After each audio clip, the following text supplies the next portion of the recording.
Yasmin, and today I am going to be reading to you a story, and I got this from a school book fair and I really like it. I want to share it with you.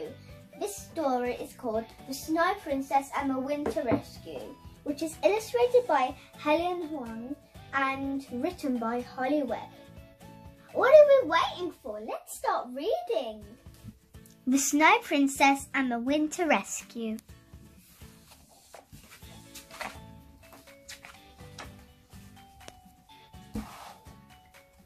Once upon a time, a little princess lived in a grand palace surrounded by glittering winter snow.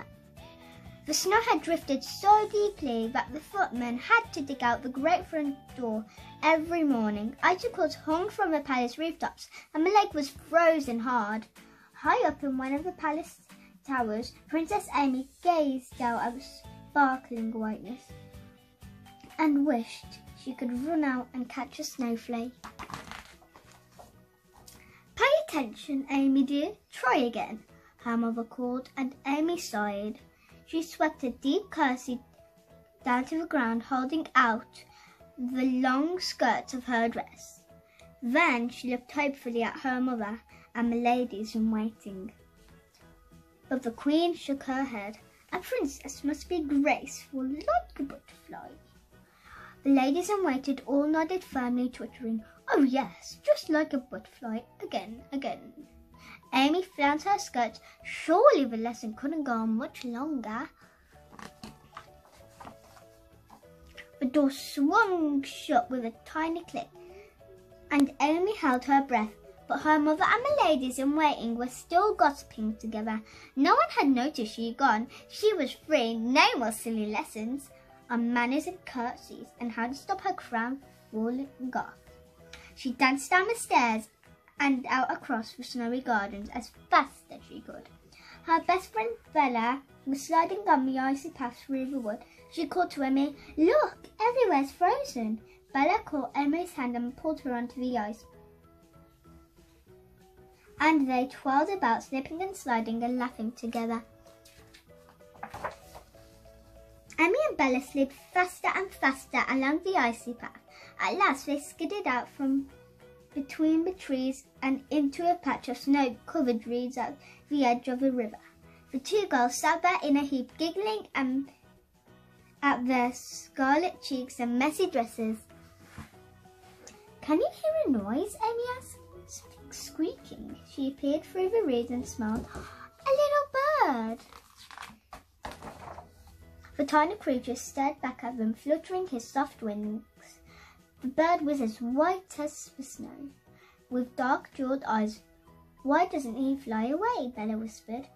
"I don't think he can," the princess murmured. The little bird looked at her sideways with one sparkling eye.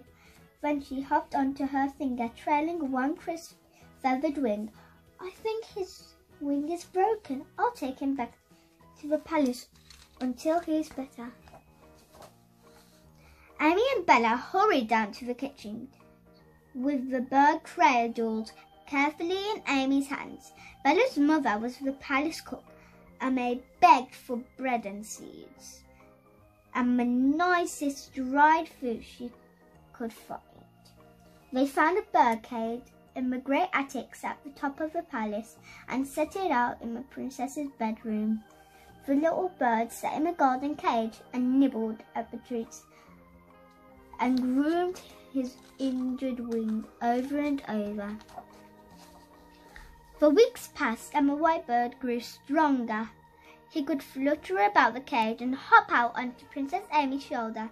He liked to take his food from Amy's fingers, and the princess loved him. She had never had a pet of her own before. Then one day the white bird stretched out his wings and flew soaring around the room, twirling through the glittering jewels of the chandelier and crowing in delight. Bella and Amy clapped their hands and laughed as he swooped over their heads. The white bird began to fly for longer every day, but when he landed, he would perch on the windowsill and gaze out at the snow. Amy fed him the nicest food from her own plate, but he turned his head away and drooped. "My little white bird is ill," the princess told her father anxiously, but the king smiled at his daughter and shook his head. "No, he wants to be free." Princess Amy looked at the little bird, his eyes dull and his feathers trailing, and knew that her father was right. The bird hated to be shut away inside, just as she did. "I thought he loved me," she whispered sadly, and she carried the golden cage out into the garden so the white bird could fly away. The bird soared into the great sparkling whiteness, calling out a ringing song of joy. He flew away faster and faster until he disappeared. High in the pale blue sky, Amy stood watching, straining her eyes to see. Then she sat down in a heap on the stone terrace and gazed at the empty golden cage.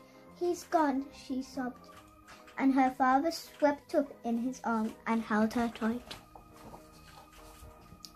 "Won't you come sliding?" Bella coaxed the next day, holding out her hands to the princess. But Amy only shook her head and sighed. She didn't want to play in the woods. She didn't want to play at all. She looked up at the clear blue of the winter sky, trying not to let her tears fall. Then Amy gasped and stretched up her hands to the tiny dark specks spiraling down towards her. "Little bird, you came back to me," she cried. "I never thought you would." She smiled so happily at Bella, and the two girls stood together watching as the snow began to fall. The white bird darted between the snowflakes and Amy laughed. "He'll always come back," she whispered as she went dancing through the snow with her two best friends.